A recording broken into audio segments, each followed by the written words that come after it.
I'm Chet Mann. I grew up in Sanford, North Carolina. Let's sit on this. And I'm really pleased to be here. Pittsboro, Chatham County, kind of been a second home for me. And I do believe arts and music are the windows to our souls. And we're living in the land of opportunity right here. I was asked to tell the Sanford story, and many of you know there's a big Chatham County connection to the Sanford story. And a big part of our revitalization. I brought some notes for stats, but I'm probably not going to read all these notes. But I want to let you all know that, and Katie, I don't know how I'm switching. You've got the screen. Yeah. Okay, cool.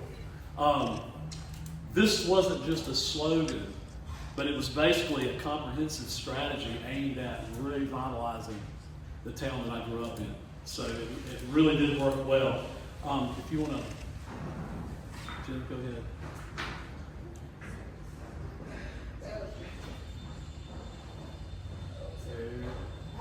You got to read quick.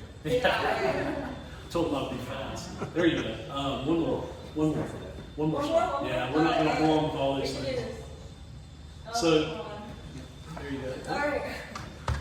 So the biggest thing that I think we've talked about already this morning a little bit is this is a story of collaboration. And when we took office in 2013, there was no collaboration going on in Lee County or North Carolina or anywhere really. And so what we did was we really reached out and defined what collaboration means. And we explained that, we re-explained that to some of our local stakeholders, our local elected officials, and we all came up with a comprehensive plan that people could buy into. And there's a lot of people in the room today that were responsible for some of this. So it's really a story of collaboration that really worked well in Sanford. Go ahead, Jim.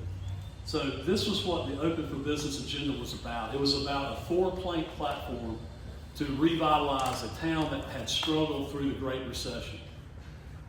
It was about creating jobs, creating a quality of place, making a destination place for Sanford, believe it or not, and community pride. So we focused on those 4 platforms. And I think the story of Sanford is not so much special about learning about Sanford, but maybe how you can take away some ideas here. Because my role in politics came from my service in the Chamber of Commerce. And I know you've got some great Chamber of Commerce people here.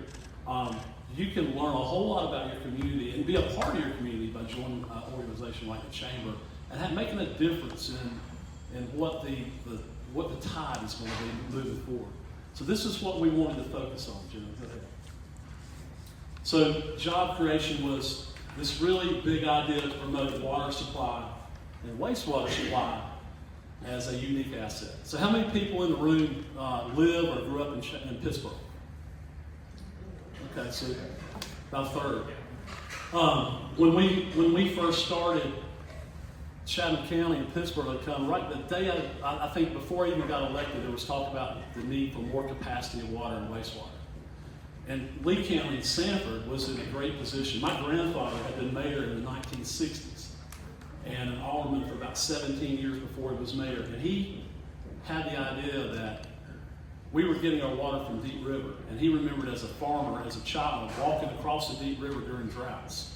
Not a great idea, he felt, to be getting our water for future growth from the Deep River. And so he had the idea of moving it to the Cape Fear River.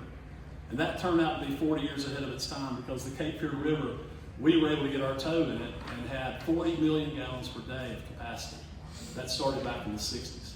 The issue was he was way ahead of his time. There was no need for it. We had this prevailing feeling or sentiment in the city and county that we should not share our assets with anyone. This is for Sanford. We're going to hold on to it. We're going to keep it.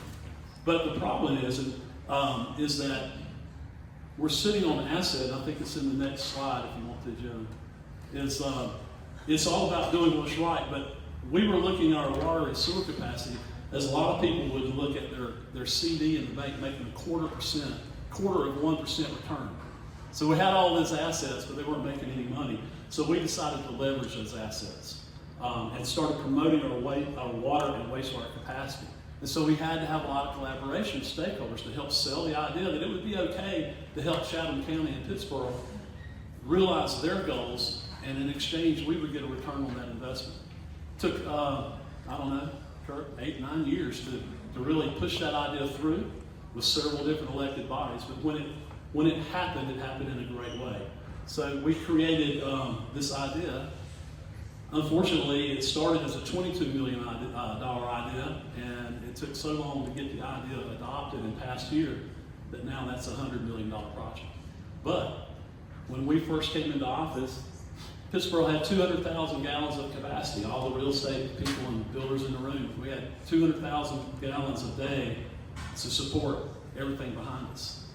And you were drying up. So with this, you now have 4 or 5 million gallons guaranteed per day in wastewater, which will allow your growth for the next 40 years. So that was a really big move. So it's a regional story. And a whole lot of this would not have happened. It helped Sanford realize some investment return, and it also helped Chatham County and Pittsboro do what they were going to do and foster that growth. So if you want to change to the next slide.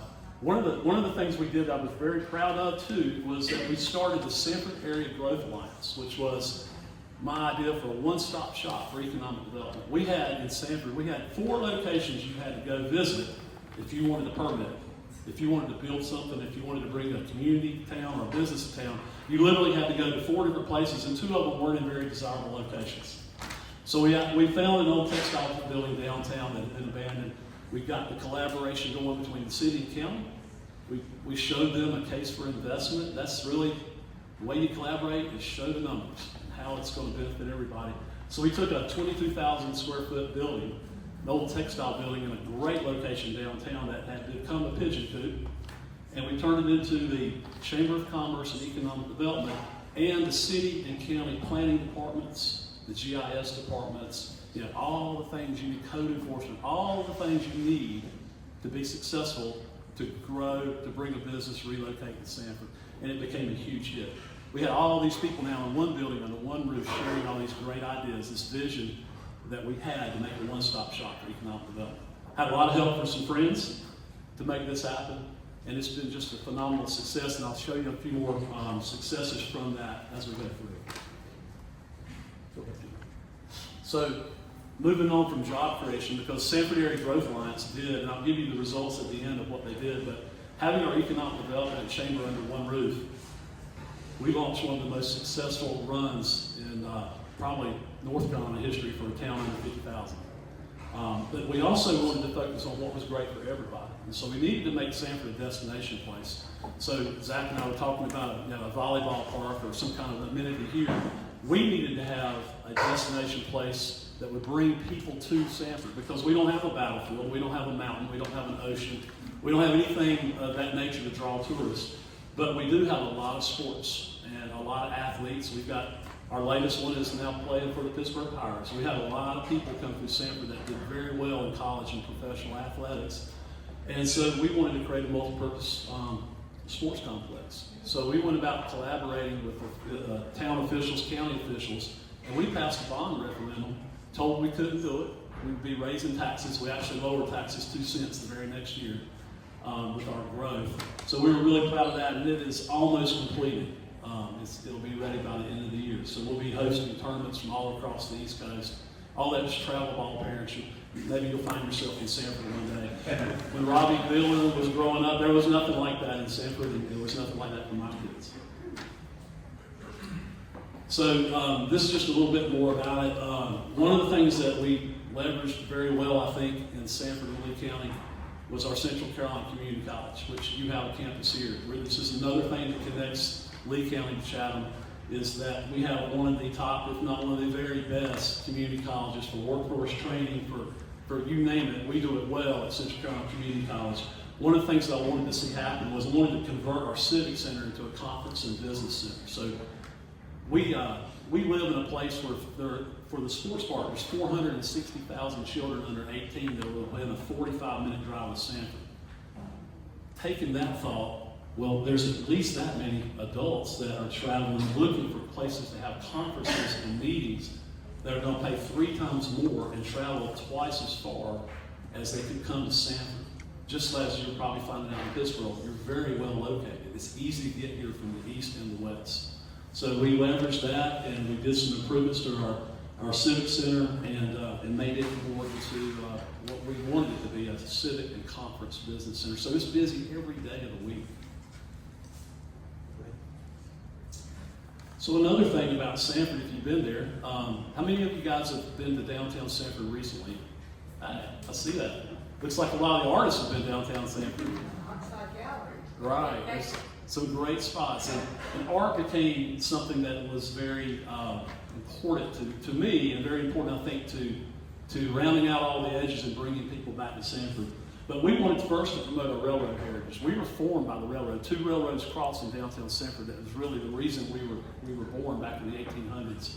And so we wanted to bring that back to life. And we now have, with a collaboration working with both sides of the aisle and the State House, we've secured private and public donations for $1 million restoration of the Depot Center. And that's going to become our welcome center. When you ride into downtown, if you get on 501 and go straight into Sanford, you'll dead end right into the Welcome Center, the old railroad depot. So we did things like that. We leveraged these places to create a reason to come to Sanford. And it has, now we have, like you have here at Mosaic, we have Thursday and Friday night events in the park. She's been very successful, so we have been very proud of that. We also took our railroad heritage and we created and we joined up with the S-Rail of North Carolina. So the old S-Rail runs north and south from Virginia to South Carolina. We were able to become a part of that. I was actually the chair of the S-Rail committee. Congressman David Price, before he retired, he secured a $1 billion grant that took this S-Rail from South Carolina all the way into Washington, D.C., trying to alleviate traffic and congestion. So we now will be a commuter train in the future from Raleigh to Sanford through the Southern Pines all the way down to South Carolina, that you can jump on and off, go to a Hurricanes game, go shopping, or come to work. 16,000 people drive into work every day in Sanford. They're coming from all around. So this is the way of the future. And with that, we created a mobility hub. So now, not just trains, but instead of cars, bikes, walking, we have different modes of transportation. They'll all be located in downtown Sanford. In the next couple of years, it'll be full on with retail development around it. Really, really happy to see that happen. That's the way of the future. Got our people in Sanford think a little different, a little bigger. So we had other things that we did for destination. We created our first tourism development authority. It's been tremendously successful in bringing people. And then we created our visual and performing arts district. So we have the Temple Theater. Anybody been to the Temple Theater? It's just a great gym that we've had. It's a wonderful off-Broadway.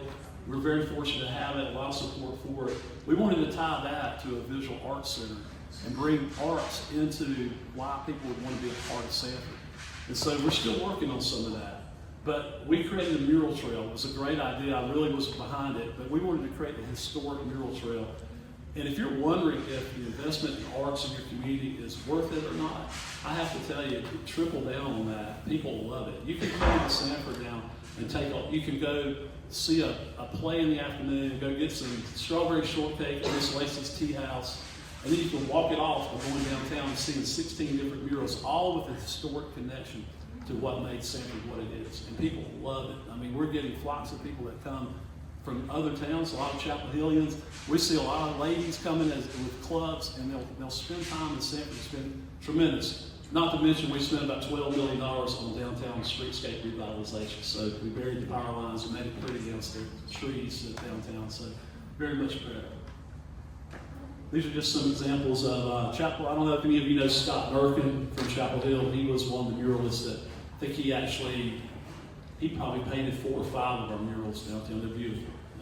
This was a World War II mural because when you went to war as a young boy, you came to Sanford to get on the train and take you off to the war. So there's a mural there that tells you all about it. Thank you. What else do I have? So the biggest thing that Sanford struggled with, Philip grew up there, it's transitioning from rural to urban. In the late 90s, we began losing our farms. Today, we have probably 1% of our population farms, but it does the output, the crop growth, of probably the 30% that we used to have as farmers. That was a real difficult challenge for people in Lee County to recognize that, hey, we're moving away from our rural roots and we're becoming more urban. So we had to do a landscape shift in that. You might need to switch slides. But we had to do a land shift a landslide shift in our thought processes to make, just to get the ordinances. I mean, like Pittsboro, we didn't even have an ordinance for a microbrewery.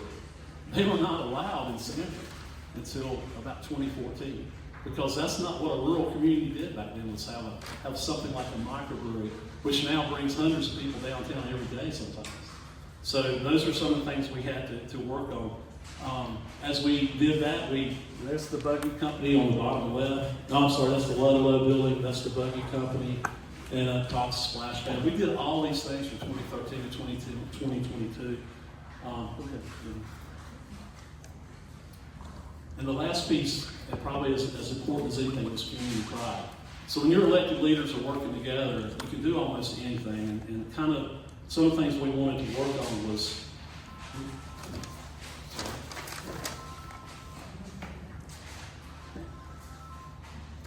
could have sworn I had that turned off, I apologize. One of the things you've got to work on is community pride. We had to restore some of our worst spots, some of our most distressed places. So we made it a point to revitalize East Sanford, which runs right up to our downtown area. And so we did things like that. We began working on distressed properties. The city had a lot of vacant lots in this area, and we ended up giving some of those lots away if you would buy 2 more, right? Or you would agree to revitalize an old 100-year-old home. If you agreed to some things, we would actually donate some of those vacant lots. Vacant lots from home fires and people not paying taxes, moving away, condemnations, things like that. That has become a great success. So we've done a lot of things in that vein. So we brought East Sanford back. And one of the things that during the time I was mayor, we had a lot of movements. We had Black Lives Matter, we had the Me Too movement, we had a lot of social unrest.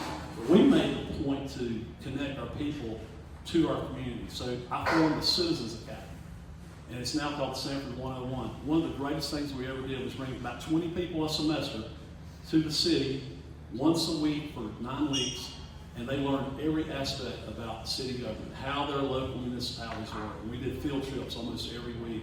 And we educated everyone that wanted to be educated about how things work in Sanford, so that if they needed something, they knew how to get it. More importantly, they knew how to go back to their neighborhoods and communicate and share it.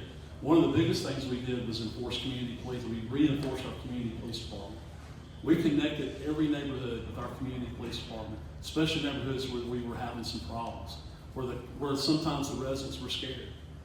Well, we opened up our Sanford Block Party. We would go in and pick a distressed street. We'd have 200 volunteers come and clean that street up with the homeowners. And we brought the police in to get to know each other. And we never had a riot, a protest. We never had any kind of problems because our community felt very connected to its government and to its police and fire departments. They worked really beautifully well. And you can't create all the success you want if everyone is not a part of it. So I think in Sanford, most people felt like they were a part of this movement. And I would really recommend that be a focus of growth going forward. So we had a lot of wins. We brought in a company, Rock Forge. We had a sister city with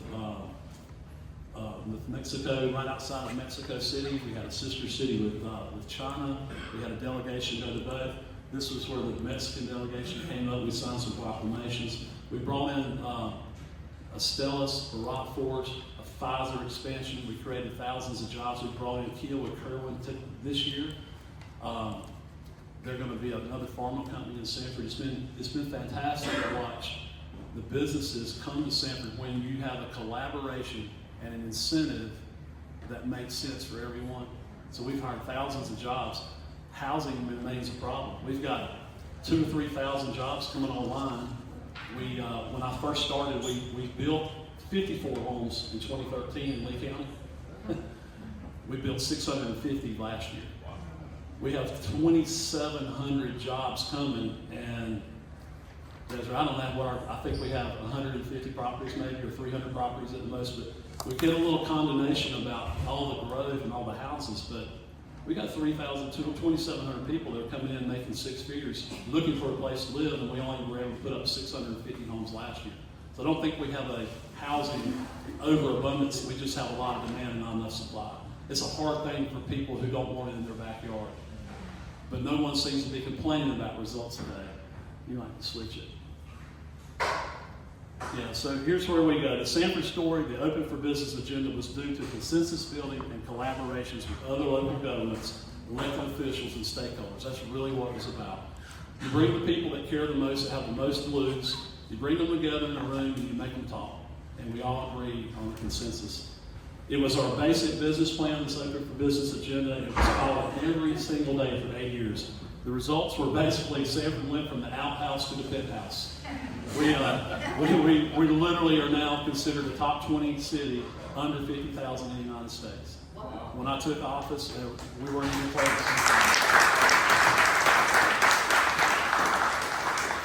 The results of this, if you're a numbers person, when I was elected in 2013, we had a $5 billion tax base. As of 2024, that tax base is now $9.5 billion. So we almost doubled that in that amount of time. Sales tax collections, which are real important because sales tax is what your county is going to use to do the fun stuff, with the quality of life stuff. That went from $10 million in 2013 to $24.5 million today. And that's a major pickup. And that's still growing for us. So my approach to local government was the same as my approach in my private business and now in my mortgage lending business. If you've ever worked with us, you're going to understand that I am very intentional. Cities must be very intentional about their growth. You can't be half committed. You've got to be very intentional. I believe in being intentional, patiently aggressive, and determine how you can help grow the business and add value to the most people. That's what a good mayor will do. That's what a good city will do if you can get enough people to work together with you. Whether it's real estate agents and builders in my daily business or taxpayers and residents in a community government, you got to be very intentional. You got to be aggressive. Sometimes you have to be a little passive aggressive and determine who you can help the most and go all in on helping those people. And the biggest thing that I think I had to get people to listen to or embrace is the same way I approach my business. We focus on having high standards and an absolute great process. And if you don't have high standards, if you don't ask your community to raise the bar, as you've done in Pittsboro, raise that bar, they will settle for less and not be happy about it. But people will respect you when you set that bar high and then work towards that common goal. And what we do is focus on our standards and our processes to achieve agreed upon mutual goals. And we don't let our feelings, this is where things get derailed. We don't let our feelings, social media opinions, thoughts of people, naysayers rule the day. We don't let our feelings dictate on how we show up. We stay focused on the standard and the processes and the job we were hired or elected to do. And 12 years later, we're a top 50 city in America, and really proud that our connection here has enabled that growth to flourish. And we probably wouldn't be sitting in this building if we didn't have that sewer deal on the table. And so since then, we've also become the partner for Holly Springs in their water, for Chatham County in their water, for Pittsboro in their water, and potentially now Siler City for Wolfspeed. All because my grandfather had the wisdom, old country boy, that we ought to go to the Cape Fear River because it won't run out. But I've walked across the deep river in the summer during drought. And I'm glad, I wish he had been around to see it. But that's our story. It's a real regional collaboration that really included Pittsboro as part of this growth plan. So thank y'all for being here today.